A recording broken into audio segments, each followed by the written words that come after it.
Hallelujah, praise the Lord. परमेश्वर के नाम की स्तुति प्रशंसा होने पाए। ये बहुत ही खुशी और आनंद का दिन है कि परमेश्वर यीशु मसीह हमारे और आपके पापों के लिए आज से 2023 साल पहले इस संसार में आए। मेरे प्रियो, हम बहुत सारे लोग इस बात को जानना चाहते हैं कि आखिर गुड फ्राइडे है क्या, आखिर एक गुड फ्राइडे क्यों कहा जाता है, क्या किसी का मौत होना क्या हमारे लिए गुड हो सकता है, क्या किसी का प्राण जाना हमारे और आपके लिए गुड फ्राइडे हो सकता है। तो मेरे प्रियो, आज इस वीडियो में आज हम सीखेंगे और जानेंगे कि गुड फ्राइडे क्यों कहा जाता है, और हम इस वीडियो में ये भी जानेंगे कि आखिर वो कौन से वचन हैं जो परमेश्वर यीशु मसीह ने क्रूस पर कहे। आपको पता हो कि परमेश्वर ने जब उनको क्रूस पर चढ़ाया गया था, परमेश्वर ने 7 अलग अलग वाणियों को कहा था, 7 अलग अलग बातों को कहा था। तो उन बातों को कौन कौन से बातों को परमेश्वर ने कहे और उनका क्या मतलब है, सब कुछ इस वीडियो में जानेंगे। तो इस वीडियो में अंत तक बने रहें। आपको गुड फ्राइडे क्या है और गुड फ्राइडे से रिलेटेड सारे कुछ इस वीडियो में आपको पता चल जाएगा। तो इस वीडियो को पूरा देखें और इस चैनल पर नए तो सब्सक्राइब कर लें ताकि आपको वीडियो की जानकारी मिले सबसे पहले। आइए प्रार्थना करें और इस वीडियो को शुरू करें।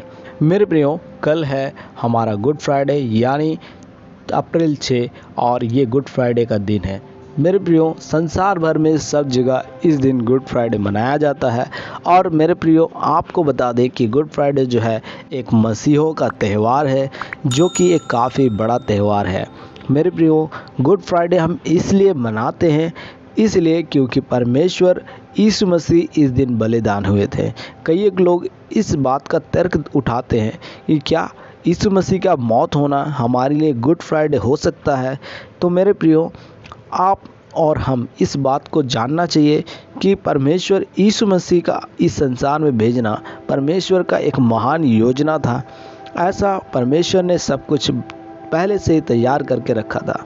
मेरे प्रियो, इस संसार में यीशु का आना और यीशु का बलिदान होना और हमारे पापों के लिए मारा जाना, गाड़ा जाना और तीसरे दिन जी उठना, ये सारी बातें परमेश्वर ने पवित्र शास्त्र में पहले ही अपने भविष्यवक्ताओं के द्वारा हजारों सालों पहले कहला रखा था। और मेरे परमेश्वर यीशु मसीह को उसी आज्ञा अनुसार, वचन के अनुसार इस संसार में परमेश्वर ने भेजा। मेरे प्रिय लोगों, गुड फ्राइडे परमेश्वर को उसी दिन हमारे और आपके पापों के लिए उसी दिन पकड़वाया गया था और उन्हें क्रूस पर चढ़ाया गया था। और इसके विषय में आपको बता दें कि यीशु मसीह को पकड़वाने वाला कोई और नहीं, यीशु मसीह के 12 चेलों में से कोई एक था, जो कि उसका नाम यहूदा इस्करियोती था। उसके 12 चेलों में से एक नहीं, जिसके अंदर शैतान समा गया था, उसने उसके मन में इस प्रकार का भावना उत्पन्न किया और जाकर के वो प्रधान याजकों और पहरुओं के सरदारों के साथ बातचीत किया और यीशु को पकड़वाने का वो षड्यंत्र रचने लगा। और वे भी आनंदित हुए और उसे कुछ रुपए का लोभ हुआ और वो उसे पकड़वाने का अवसर ढूंढने लगा। और एक सही समय पर परमेश्वर को वो पकड़वाने के लिए वो पहुंच गया। यीशु मसीह इस संसार का सारा बोझ को लेकर के इतना उन्हें पीड़ा हो रहा था कि वो असहनीय दर्द वो परमेश्वर उस समय सह रहे थे। परमेश्वर यीशु मसीह गतसमनी के बगीचे में जाकर के घुटने टेक करके परमेश्वर से प्रार्थना कर रहे थे और वो अत्यंत व्याकुल थे और वो इस प्रकार से परमेश्वर से प्रार्थना कर रहे थे, हे पिता, यदि तू चाहे तो इस कटोरे को मेरे पास से हटा ले, तो भी मेरी नहीं परंतु तेरी ही इच्छा पूरी हो। तब स्वर्ग से एक दूत उसको दिखाई दिया जो उसे सामर्थ्य देता था। मेरे प्रियो, इतना दुख और तकलीफ परमेश्वर ने हमारे लिए उठा रहे थे। इस संसार के दुख जब उनके ऊपर आ रहे थे, इतना दुख हो रहा था उनको। और वचन कहता है आगे कि वह अत्यंत संकट में व्याकुल होकर और भी हार्दिक वेदना से प्रार्थना करने लगा और उसका पसीना मानो लहू की बड़ी बड़ी बूंदों के समान भूमि पर गिर रहा था, मेरे प्रियो, यीशु मसीह वहाँ पर इतना दुख उठा रहा था, क्योंकि संसार का सारा दुख उसका ऊपर आ गया था। सारा पाप उसका ऊपर आने के चलते उसका जो पसीना है वो जब निकल रहा था, गतसमनी के बगीचा में जा कर के परमेश्वर से वो प्रार्थना कर रहा था, परमेश्वर यदि हो सके तो ये प्याला मुझसे टल जाए, यदि हो सके तो मुझे दुख ना उठाना पड़े, लेकिन मेरी नहीं तेरी इच्छा पूरी हो। परमेश्वर ने उनको इसीलिए संसार में भेजा था, वो अपने पिता की इच्छा को पूरा करना चाहता था यीशु मसीह।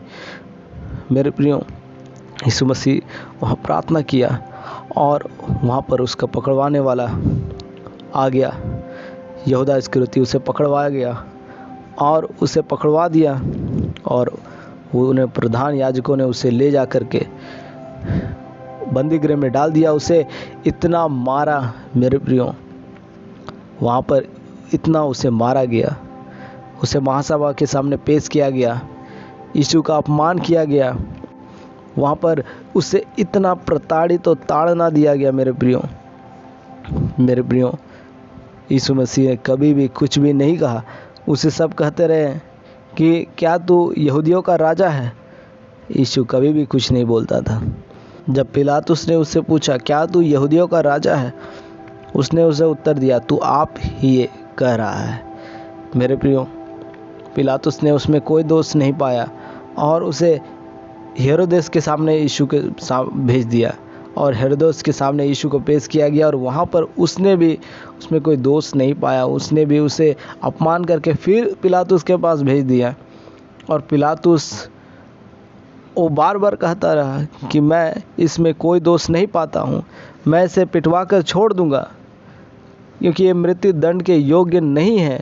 इस्राएल में पर्व के समय ये एक रीति थी कि पिलातुस पर्व के समय उनके लिए एक बंदी को छोड़ता था, वहाँ का रीति था। और सब मिलकर के जितने लोग वहाँ पर यीशु के खिलाफ महासभा में वहाँ पर उपस्थित हुए थे, हजारों लाखों लोग यीशु का विरोध में, सादुकी, फरीसी और सारे प्रधान याजक यीशु के विरोध में थे। वो यीशु के अंदर कुछ भी वो गलती नहीं पाया। वो इस पर दोष लगाते रहे कि ये अपने आप को यहूदियों का राजा कहता है, इसे क्रूस पर चढ़ा दो। इतना उसे मारा गया, उसे इतना मारा गया, 39 बार 3 बार कोड़ा मारा गया उसे, उसका शरीर को छलनी कर दिया गया, उससे इतना प्रताड़ित किया गया। मेरे प्रियो, वहाँ पर उन लोगों ने इस प्रकार से चिल्लाया, और पिलातुस ने उस समय कहा, मैं तुम्हारे लिए हर साल किसी ना किसी बंदीगृह को छोड़ता हूँ, तो तुम्हें किसे छोड़ना है, यीशु को या बरअब्बा को? उन्होंने चिल्लाकर कहा, बरअब्बा को छोड़ दो और यीशु को क्रूस पर चढ़ा दो। वहाँ पर इसी प्रकार का मृत्यु दंड दिया जाता था, और परंतु वे चिल्ला कर पीछे पड़ गए कि वह क्रूस पर चढ़ाया जाए, और उनका चिल्लाना प्रबल हुआ। वचन कहता है, अतः पिलातुस ने आज्ञा दी कि उनकी विनती के अनुसार किया जाए। उसने उस मनुष्य को जो बलवे और हत्या के कारण बंदीगृह में डाला गया था, जिसे वे मांगते थे, छोड़ दिया, और यीशु को उनकी इच्छा के अनुसार सौंप दिया। यीशु को उनकी इच्छा के अनुसार सौंप दिया गया, और वहाँ से यीशु का होता है क्रूस पर चढ़ाया जाना आरंभ। वहाँ से एक सामोन नामक एक कुरैनी को, जो गांव से आ रहा था, पकड़ करके यीशु का उस क्रूस को लाद दिया कि उसे यीशु के पीछे पीछे ले चले। और यीशु के पीछे एक बड़ी भीड़, बहुत सी स्त्रियां छाती पीटती और विलाप करती रही, और यीशु के पीछे पीछे जाते रही, और वो काफ़ी रोती रही। यीशु ने उनकी ओर मुड़कर देखा और कहा, हे यरूशलेम की पुत्रियों, मेरे लिए मत रो, परंतु अपने और अपने बालकों के लिए रो, क्योंकि वे दिन आते हैं, लोग हमसे इस प्रकार कहेंगे, धन्य वे जो बांझ है, और वे गर्भ जो न जने, और वे स्तन जिन्होंने दूध न पिलाया। उस समय पहाड़ों से कहेंगे कि हम पर गिर पड़ो, और टीलों से कि हमें ढांप लो। मेरे प्रियो, और यीशु को वहाँ से आगे ले जाया गया, और यीशु के साथ 2 और कुकर्मियों को चढ़ाया गया, उसे घात करने के लिए ले जाया गया उस जगह को जिसे खोपड़ी कहते हैं। और वहाँ पर पहुँच करके उन 2 कुकर्मियों को भी, एक को दाहिनी और दूसरे को बाईं ओर क्रूस पर चढ़ाया गया। और यहाँ से परमेश्वर ने क्रूस पर 7 वाणी कहना आरंभ किया। आइए परमेश्वर के उन 7 वाणियों को हम सुने। इस प्रकार है। पहली वाणी, यीशु ने कहा, हे पिता, इन्हें क्षमा कर, क्योंकि ये नहीं जानते कि क्या कर रहे हैं। और उन्होंने चिट्ठियाँ डालकर उसके कपड़े बांट लिए। लूका 23 अध्याय पद संख्या 24। यीशु ने दूसरा वाणी इस प्रकार कहा, उसने उससे कहा, मैं तुमसे सच कहता हूँ कि आज ही तू मेरे साथ स्वर्ग लोक में होगा। लूका 23 अध्याय पद संख्या 43। तीसरी वाणी, यीशु ने अपनी माता और उस चेले को जिससे वह प्रेम रखता था पास खड़े देखकर अपनी माता से कहा, हे नारी, देख, यह तेरा पुत्र है। यूहन्ना 19 अध्याय पद संख्या 26। तब उस चेले से कहा, यह तेरी माता है। और उसी समय से वह चेला उसे अपने घर ले गया। यूहन्ना 19 अध्याय पद संख्या 27। चौथी वाणी, तीसरे पहर के निकट यीशु ने बड़े शब्द से पुकार कर कहा, एली एली लमा शबक्तनी, अर्थात हे मेरे परमेश्वर, हे मेरे परमेश्वर, तूने मुझे क्यों छोड़ दिया है। मत्ती अध्याय 27 पद संख्या 46। पांचवी वाणी, इसके बाद यीशु ने यह जानकर कि अब सब कुछ हो चुका, इसलिए कि पवित्र शास्त्र की बात पूरी हो, कहा, मैं प्यासा हूँ। यूहन्ना 19 अध्याय पद संख्या 28। छठी वाणी, जब यीशु ने वह सिरका लिया तो कहा, पूरा हुआ, और सिर झुकाकर प्राण त्याग दिए। यूहन्ना 19 अध्याय पद संख्या 30। सातवीं वाणी, और यीशु ने बड़े शब्द से पुकार कर कहा, हे पिता, मैं अपनी आत्मा तेरे हाथों में सौंपता हूँ, और यह कहकर प्राण छोड़ दिए। लूका 23 अध्याय पद संख्या 46। मेरे प्रियो, इस वीडियो में हमने देखा परमेश्वर ने किस प्रकार से क्रूस पर 7 वाणियों को कहें, और इन 7 वाणियों का भेद काफ़ी रहस्यमय है। और परमेश्वर ने उन सारे चीज़ों को क्रूस पर पूरा कर दिया। जो कुछ पवित्र शास्त्र में कहा गया था यीशु के लिए, जो कुछ भी भविष्यवाणियाँ भविष्यवक्ताओं के द्वारा की गई थी, यीशु ने सब कुछ पूरा किया। हमारे और आपके सारे गुनाहों को परमेश्वर ने कल्वरी क्रूस पर उठा लिया, और यीशु हमारे गुनाहों को लिए मारा गया, प्रियो गाड़ा गया। और आने वाला समय परमेश्वर तीसरे दिन जी उठा, और आने वाला हम संडे को परमेश्वर का उस जी उठा दिन को हम मनाने जा रहे हैं। उसे हम ईस्टर संडे के रूप में मनाने जा रहे हैं। और मेरे प्रियो, ईस्टर क्या है इसके विषय में भी हम आने वाले वीडियोस में जानेंगे। और गुड फ्राइडे क्या है आपने जाना, और सब कुछ आप इस वीडियो में जान चुके हैं। परमेश्वर सचमुच आपको आशीषित किया है, मैं विश्वास करता हूँ। और इस वीडियो को देखने के लिए आपका शुक्रिया। परमेश्वर आप सबों को आशीष दे, आप सबों को जय मसीह की, और गुड फ्राइडे की हार्दिक शुभकामनाएं। Happy good Friday. इस वीडियो को ज़्यादा से ज़्यादा अपने लोगों में शेयर जरूर करें। Thank you. मेरे प्रिय, यदि आपका कोई प्रार्थना निवेदन है, यदि आप हमसे कुछ कहना चाहते हैं, जुड़ना चाहते हैं, तो आप इस दिए गए हेल्पलाइन नंबर पर कॉल कर सकते हैं। परमेश्वर से हम आपके लिए प्रार्थना जरूर करेंगे।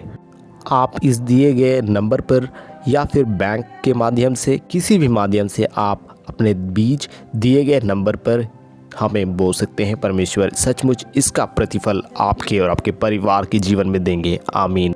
आप हमें फेसबुक, इंस्टाग्राम, यूट्यूब के माध्यम से अन्य प्लेटफॉर्म पर फॉलो कर सकते हैं। लिंक डिस्क्रिप्शन में है।